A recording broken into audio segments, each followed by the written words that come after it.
ছিল ছোট্ট একটা গ্রাম, চারদিকে সবুজ গাছপালা আর শান্ত পরিবেশ। সেই গ্রামের মাঝখানে ছিল এক পুরনো কুয়া। কুয়াটা দেখতে ছিল খুব সাধারণ, কিন্তু গ্রামের সবাই সেটাকে ভয় পেত। লোকজন বলতো এই কুয়াটা নাকি রহস্যময়, রাতে এর ভেতর থেকে অদ্ভুত আওয়াজ আসে। কেউ কখনো রাতে ওই কুয়ার কাছে যেত না। গ্রামের এক সাহসী ছেলে ছিল, তার নাম রবি। সে এসব ভূতের গল্পে বিশ্বাস করত না। একদিন সে ভাবল, আমি নিজেই দেখে আসব আসল রহস্যটা কি। সেই রাতেই সবাই ঘুমিয়ে পড়ার পর রবি চুপি চুপি কুয়ার কাছে গেল। চারপাশে তখন নিস্তব্ধতা, হালকা ঠান্ডা বাতাস বইছে। হঠাৎ খস খস গু। রবি একটু ভয় পেলেও সাহস করে কুয়ার ভেতরে তাকালো, কিন্তু কিছুই দেখতে পেল না। তখন সে একটা ছোট পাথর কুয়ার ভেতরে ফেলল। ঢপ! এরপর হঠাৎ কুয়ার ভেতর থেকে একটা ক্ষীণ কণ্ঠ ভেসে এলো, আমাকে বাঁচাও। রবির গা শিউরে উঠল, কিন্তু সে পালিয়ে না গিয়ে দড়ি নিয়ে এলো। কুয়ার ভেতরে দড়ি নামালো। কিছুক্ষণ পর দড়িটা নড়তে শুরু করলো। ধীরে ধীরে উপরে উঠল একটা ছোট্ট বাচ্চা ছেলে। সে ছিল খুব দুর্বল আর ভীত। ছেলেটা বলল, আমি খেলতে গিয়ে পড়ে গিয়েছিলাম, কেউ আমাকে খুঁজে পায়নি। রবি তাকে বাড়ি নিয়ে গেল। পরদিন পুরো গ্রাম অবাক হয়ে গেল। সবাই বুঝল যে রহস্যময় শব্দ তারা শুনত সেটা আসলে ওই ছেলেটার সাহায্যের আর্তনাদ ছিল। সেই দিন থেকে গ্রামের মানুষ আর কুয়াকে ভয় পেল না, বরং কুয়াটা পরিষ্কার করে তার চারপাশে বেড়া দিল, যেন আর কেউ পড়ে না যায়। শিক্ষা: ভয় অনেক সময় আমাদের ভুল ধারণা থেকে আসে। সাহস থাকলে সত্যটা জানা যায়। গরিব ছেলে হঠাৎ রাজা হয়ে গেল। এক ছিল ছোট্ট এক গ্রাম। সেই গ্রামে থাকতো এক গরিব ছেলে, তার নাম রাহিম। রাহিমের ঘর ছিল ভাঙা, খাবারও ঠিকমতো জুটত না, কিন্তু তার মনটা ছিল খুব ভালো আর সে সব সময় সৎ কাজ করত। একদিন রাহিম জঙ্গলের ভিতর দিয়ে হাঁটছিল। হঠাৎ সে দেখতে পেল এক বৃদ্ধ লোক মাটিতে পড়ে আছে। রাহিম দৌড়ে গিয়ে তাকে উঠালো, পানি দিল আর নিজের সামান্য খাবারটুকুও তাকে খেতে দিল। বৃদ্ধ লোকটি হাসল। তারপর হঠাৎ তার চেহারা বদলে গেল। সে আসলে ছিল এক জাদুকর। জাদুকর বলল, তুমি খুব দয়ালু ছেলে, আমি তোমাকে একটা পুরস্কার দেব। এই বলে সে রাহিমকে একটা ছোট্ট পাথর দিল। যখনই তুমি এই পাথরটা হাতে নিয়ে ভালো কিছু চাইবে, তা সত্যি হয়ে যাবে। রাহিম প্রথমে বিশ্বাস করল না, কিন্তু পরে চেষ্টা করে দেখল। সে বলল, আমার একটু খাবার চাই। হঠাৎ তার সামনে অনেক খাবার চলে এলো। এরপর থেকে রাহিম শুধু নিজের জন্য না, গ্রামের সবার জন্য ভালো কিছু চাইতে লাগল। কারো ঘর বানিয়ে দিল, কারো খাবার দিল, কারো চিকিৎসা করালো। কিছুদিন পর পাশের রাজ্যের রাজা এই খবর শুনলেন। তিনি রাহিমকে ডেকে পাঠালেন। রাজা বললেন, তুমি এত ভালো কাজ করেছ, তুমি এই রাজ্যের যোগ্য শাসক। এরপর রাজা তাকে নিজের উত্তরসূরি ঘোষণা করলেন, ক্রাউন। এভাবেই এক গরিব ছেলে হয়ে গেল রাজা, তার দয়া আর ভালো মনের জন্য। শিক্ষা: ভালো মন আর দয়া একদিন না একদিন তোমাকে অনেক বড় জায়গায় নিয়ে যায়। এক ছিল ছোট্ট এক গ্রাম, সবুজে ঘেরা, পাখির কিচিরমিচিরে ভরা। সেই গ্রামেই থাকত এক দুষ্টু কিন্তু মিষ্টি পাখি। তার নাম ছিল টুনটুনি। টুনটুনি ছিল ভীষণ চঞ্চল। সে সারাদিন গাছ থেকে গাছে উড়ে বেড়াতো আর সবার সাথে দুষ্টুমি করত।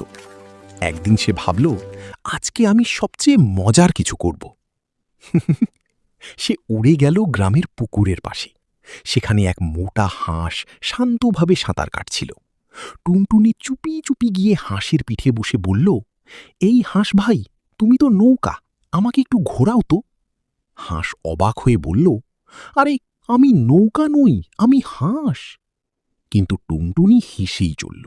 হাঁস রেগে গিয়ে হঠাৎ ডুব দিল পানিতে। টুনটুনি এই করতে করতে পানিতে পড়ে গেল, ঝপাত। ভিজে একেবারে কাক ভেজা হয়ে টুনটুনি উঠে এলো। তখন পাশের গাছ থেকে এক কাক হাসতে হাসতে বলল, এই টুনটুনি, দুষ্টুমি করতে গিয়ে নিজেই ধরা খেলে। টুনটুনি একটু লজ্জা পেয়ে বলল, হ্যাঁ রে, আজ বুঝলাম অন্যকে বিরক্ত করলে নিজেরই বিপদ হয়। তারপর থেকে টুনটুনি আর বেশি দুষ্টুমি করত না। সে সবার সাথে ভালো ব্যবহার করতে শুরু করলো, আর গ্রামের সব পাখিরা তাকে আবার ভালোবাসতে লাগলো। শিক্ষা: বেশি দুষ্টুমি করলে নিজেরই সমস্যা হতে পারে। সবার সাথে ভালো ব্যবহার করলে সবাই তোমাকে ভালোবাসবে। এক ছিল রাজা, তার ছিল এক মেয়ে, নাম তার মায়া। মায়া ছিল খুব দয়ালু আর সাহসী, কিন্তু রাজ্যের সবাই জানত রাজপ্রাসাদের পিছনের জঙ্গলে একটা ভয়ঙ্কর দানব থাকে। একদিন হঠাৎ সেই দানব এসে রাজ্যের সব ফুল আর গাছ শুকিয়ে দিল। চারদিকে অন্ধকার নেমে এলো, সবাই ভয় পেয়ে গেল। মায়া ঠিক করল সে দানবের কাছে যাবে।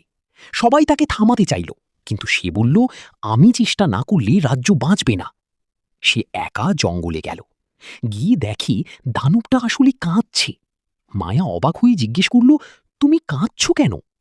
দানব বলল, আমি একসময় মানুষ ছিলাম, এক জাদুকর আমাকে অভিশাপ দিয়ে দানব বানিয়েছে, তাই আমি রাগী সব নষ্ট করি। মায়া তার প্রতি দয়া দেখালো। সে বলল, আমি তোমাকে সাহায্য করব। তারপর সে পুরনো এক জাদুর বই খুঁজে বের করে অভিশাপ ভাঙার উপায় জানল। অনেক চেষ্টা আর সাহস দিয়ে সে অভিশাপ ভেঙে ফেলল। দানব আবার মানুষ হয়ে গেল। তারপর রাজ্য আবার সুন্দর হয়ে উঠল, ফুল ফুটল, আলো ফিরে এলো। রাজা খুব খুশি হয়ে বললেন, সাহস আর দয়া, এই দুটোই সবচেয়ে বড় শক্তি। বন্ধুরা, এই গল্প থেকে আমরা কি শিখতে পারলাম?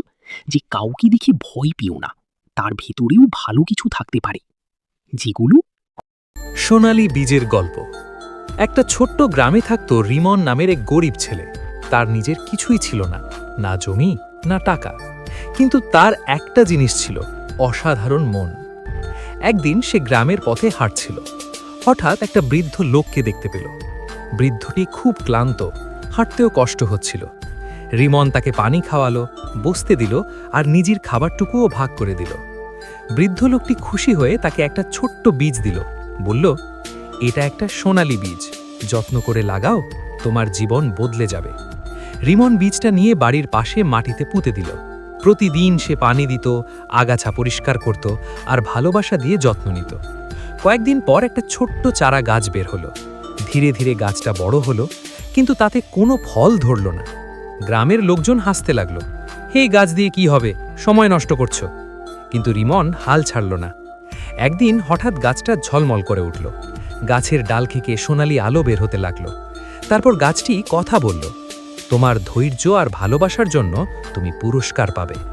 পরদিন সকালে দেখা গেল গাছটা ভর্তি সোনার ফল। রিমন সেই ফল বিক্রি করে ধনী হয়ে গেল, কিন্তু সে নিজের জন্য সব রাখল না। গ্রামের গরিব মানুষদের সাহায্য করল, সবার জন্য নতুন স্কুল বানালো। গ্রামের মানুষ তখন বুঝল, সত্যিকারের সম্পদ টাকা নয়, ভালো মন আর ধৈর্য। এখান থেকে কি শিখতে পারলাম বন্ধুরা? যে ধৈর্য, পরিশ্রম আর ভালো মন, এই তিনটেই জীবনে আসল সাফল্য এনে দেয়। সোনালী পাখি আর গোপন রাজ্য। এক ছিল ছোট্ট এক গ্রাম। সেই গ্রামের পাশে ছিল এক রহস্যময় বন। গ্রামের সবাই বলতো ওই বনে নাকি লুকিয়ে আছে এক গোপন রাজ্য। গ্রামে থাকতো এক গরিব ছেলে, নাম তার রিমন। রিমনের খুব ইচ্ছে ছিল ওই বনের রহস্য জানার। একদিন সে সাহস করে বনে ঢুকে পড়ল। হাঁটতে হাঁটতে হঠাৎ সে দেখল একটা সোনালী পাখি। পাখিটা অদ্ভুত আলো ছড়াচ্ছিল। পাখিটা বলল, রিমন, তুমি যদি আমার সাথে আসো, আমি তোমাকে গোপন রাজ্যে নিয়ে যাব। রিমন একটু ভয় পেলেও সাহস করে পাখির পেছনে গেল। কিছু দূর যাওয়ার পর হঠাৎ সামনে খুলে গেল এক বিশাল দরজা। ভেতরে ছিল এক সুন্দর রাজ্য, ঝকঝকে প্রাসাদ, রঙিন ফুল আর হাসি খুশি মানুষ। কিন্তু রাজ্যের রাজা খুব চিন্তায় ছিল, কারণ তার রাজ্যের জাদুর শক্তি ধীরে ধীরে হারিয়ে যাচ্ছিল। সোনালী পাখি বলল, এই ছেলেটাই আমাদের সাহায্য করতে পারবে। রিমন অবাক হয়ে বলল, আমি আমি তো কিছুই পারি না। রাজা বললেন, সাহস আর সৎ মন থাকলেই সব করা যায়। রিমনকে দেওয়া হলো একটা জাদুর কাজ। একটি অন্ধকার গুহা থেকে হারানো আলো ফিরিয়ে আনতে হবে। রিমন সাহস করে গুহায় ঢুকল। ভেতরে ছিল ভয়ঙ্কর ছায়া, কিন্তু সে ভয় না পেয়ে এগিয়ে গেল। শেষে সে খুঁজে পেল এক ছোট্ট জলজলে পাথর। সেটাই ছিল রাজ্যের হারানো আলো। সে পাথর নিয়ে ফিরে এলো। সঙ্গে সঙ্গে পুরো রাজ্য আলোয় ভরে গেল। রাজা খুশি হয়ে বললেন, আজ থেকে তুমি আমাদের বীর বন্ধু। শেষে সোনালী পাখি রিমনকে তার গ্রামে ফিরিয়ে দিল, কিন্তু যাওয়ার আগে বলল, সত্যিকারের জাদু তোমার ভিতরেই আছে। বন্ধুরা, এখান থেকে তোমরা কি শিখতে পারলা? যে সাহস, সততা আর নিজের উপর বিশ্বাস থাকলে যে কোনো বড় কাজ করা সম্ভব। একদিন এক বনে খরগোশ আর কচ্ছপ থাকত। খরগোশ খুব দ্রুত দৌড়াতে পারত, কিন্তু সে আর আগের মতো গর্ব করত না। সে তার পূর্বপুরুষদের গল্প শুনেছিল, কিভাবে অহংকার করে তারা কচ্ছপের কাছে হেরে গিয়েছিল। তাই খরগোশ বলল, আমি দৌড়ে ভালো, কিন্তু এবার আমি চেষ্টা করব মন দিয়ে দৌড়াতে, ভুল করব না। কচ্ছপ হাসল, ভালো কথা, চল প্রতিযোগিতা করি। দৌড় শুরু হলো। খরগোশ দ্রুত দৌড়াতে লাগল, কিন্তু এবার সে থামল না। সে ভাবল, আগের ভুল আমি করব না। এদিকে কচ্ছপ ধীরে ধীরে এগোতে লাগল, আগের মতোই থামেনি।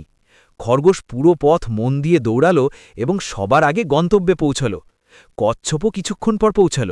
খরগোশ কচ্ছপকে বলল, তুমিও খুব ভালো চেষ্টা করেছ, তুমি থামো না, এটাই সবচেয়ে বড় কথা। কচ্ছপ হাসল, আর তুমি আজ প্রমাণ করেছ শুধু গতি না, মনোযোগও জরুরি। শিক্ষা, পুরনো ভুল থেকে শিক্ষা নিয়ে কাজ করলে সফল হওয়া যায়, আর অন্যকে ছোট না করে নিজের কাজ ঠিকভাবে করাই আসল। বোকা বানর আর চালাক কাক। এক জঙ্গলে এক বোকা বানর থাকত।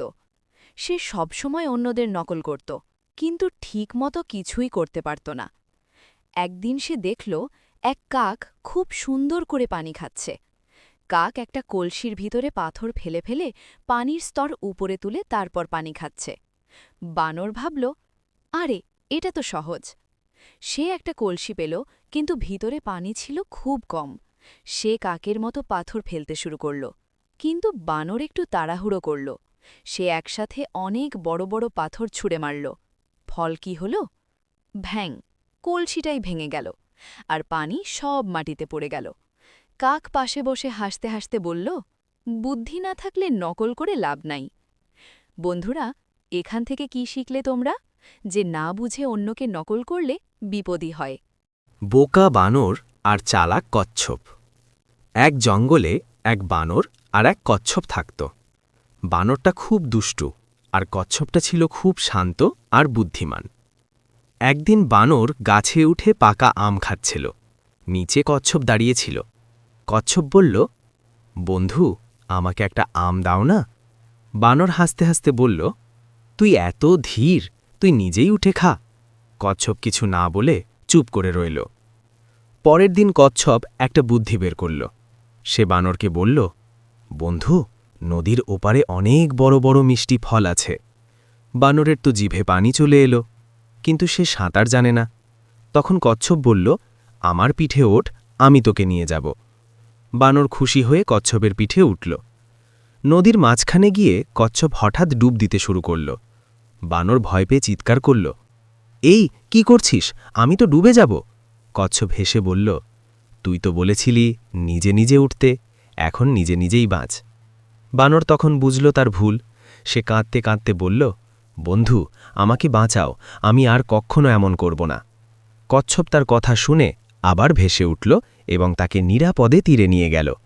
শিক্ষা, অন্যকে ছোট করে দেখলে একদিন নিজেকেই বিপদে পড়তে হয়। এক ছিল একটা ছোট্ট গ্রাম। সেই গ্রামে থাকত এক চতুর ইঁদুর আর এক ধূর্ত বিড়াল।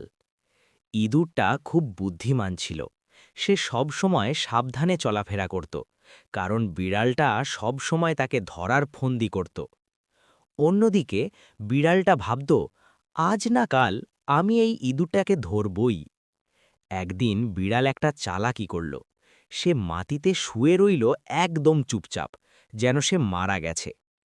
ইঁদুর দূর থেকে দেখে ভাবল, বিড়ালটা তো নড়ছে না, মনে হয় মরে গেছে। তবুও ইঁদুরটা খুব সাবধানে এগিয়ে গেল। কাছে গিয়ে সে বলল, বিড়াল ভাই, তুমি যদি সত্যি মরে থাকো, তাহলে তোমার লেজটা একটু নাড়াও দেখি। বিড়ালটা বুঝতে পারল ইঁদুর তাকে পরীক্ষা করছে। সে খুব আস্তে করে লেজ নড়াল। ইঁদুর তক্ষুনি হেসে বলল, আহা, মরা বিড়াল আবার লেজ নাড়ায় নাকি? এই কথা বলে ইঁদুর দৌড়ে পালিয়ে গেল। বিড়ালটা লাফ দিয়ে উঠলেও তখন আর ইঁদুরকে ধরতে পারল না। নৈতিক শিক্ষা, বিপদের সময় বুদ্ধি আর সতর্কতা জীবন বাঁচায়। এক দেশে ছিল এক ছোট্ট গ্রাম। সেই গ্রামের নাম ছিল নীলপুর। সেখানে থাকত এক গরিব কিন্তু খুব সাহসী মেয়ে। তার নাম ছিল রিনি। একদিন রিমি জঙ্গলে কাঠ কুড়াতে গেল। হঠাৎ সে দেখতে পেল একটা ঝলমলে পাথর। পাথরটা হাতে নিতেই একটা মিষ্টি কণ্ঠ শোনা গেল, আমি এক জাদুর পাথর, আমাকে সাহায্য করলে আমি তোমার একটি ইচ্ছে পূরণ করব। রিমি অবাক হয়ে গেল। ঠিক তখনই সে দেখল একটা ছোট্ট পরী গাছের নিচে আটকে আছে। পরীটি বলল, আমাকে দুষ্টু জাদুকর বন্দি করে রেখেছে, তুমি কি আমাকে মুক্ত করতে পারো? রিমি ভয় পেলেও সাহস করে গাছের চারপাশে থাকা কাঁটা সরিয়ে দিল। সাথে সাথে পরী মুক্ত হল। পরী খুশি হয়ে বলল, তুমি খুব ভালো মনের মেয়ে, বলো তুমি কি চাও? রিমি কিছুক্ষণ ভাবল, তারপর বলল, আমি ধনী হতে চাই না, আমি চাই আমার গ্রামের সবাই সুখে থাকুক, কেউ যেন কষ্ট না পায়। পরী হাসল, তারপর তার জাদুর ছড়ি নেড়ে দিল। হঠাৎ করে পুরো গ্রাম আলোয় ভরে গেল। সবাই পেল খাবার, সুন্দর ঘর আর সুখের জীবন। সেদিন থেকে রিমি আর তার গ্রাম হয়ে গেল সুখের রাজ্য। আর সেই জাদুর পাথর, সেটা হারিয়ে গেল, কিন্তু রেখে গেল একটা শিক্ষা, ভালো মন আর সাহায্যের ইচ্ছাই সবচেয়ে বড় জাদু। স্বপ্নের রাজ্যের রাজকন্যা। এক ছিল এক রাজ্য, নাম তার স্বপ্নপুর। সেই রাজ্যে থাকত এক মিষ্টি রাজকন্যা, নাম তার লীলা। লীলা ছিল খুবই দয়ালু, কিন্তু তার একটা কষ্ট ছিল, সে কখনো সত্যিকারের আনন্দ খুঁজে পেত না। একদিন সে রাজপ্রাসাদের বাগানে হাঁটছিল। হঠাৎ একটা ছোট সোনালি পাখি এসে তার সামনে বসল। পাখিটা বলল, রাজকন্যা, তুমি যদি সত্যিকারের সুখ পেতে চাও তাহলে তোমাকে 3টি কাজ করতে হবে। লীলা অবাক হয়ে বলল, কি সেই কাজ? পাখি বলল, 1. এক অজানা মানুষকে সাহায্য করো। 2. একদিন নিজের জন্য কিছু না চেয়ে অন্যদের জন্য দাও। আর 3. নিজের ভয়কে জয় করো। পরের দিন থেকেই লীলা বেরিয়ে পড়ল। সে এক গরিব বৃদ্ধাকে সাহায্য করল খাবার দিয়ে। তারপর নিজের প্রিয় গহনা দিয়ে দিল এক অসহায় মেয়েকে। শেষে সে তার সবচেয়ে বড় ভয়, অন্ধকার বন, ঢুকে পড়ল। বনের ভেতরে গিয়ে সে ভয় পেলেও সাহস করে এগিয়ে গেল। হঠাৎ বন আলোকিত হয়ে উঠিল। সেই সোনালি পাখি আবার এসে হাজির। পাখি হাসতে হাসতে বলল, তুমি সব পরীক্ষায় সফল হয়েছ, আসল সুখ হল অন্যকে সুখী করা আর নিজের ভয়কে জয় করা। সেদিন থেকে লীলা সত্যিকারের সুখ খুঁজে পেল। স্বপ্নপুর রাজ্য হয়ে উঠল আরও আনন্দময়। বন্ধুরা, আমরা এই গল্প থেকে শিখতে পারলাম যে সুখ বাইরে না, নিজের কাজ আর মনের ভেতরেই লুকিয়ে থাকে।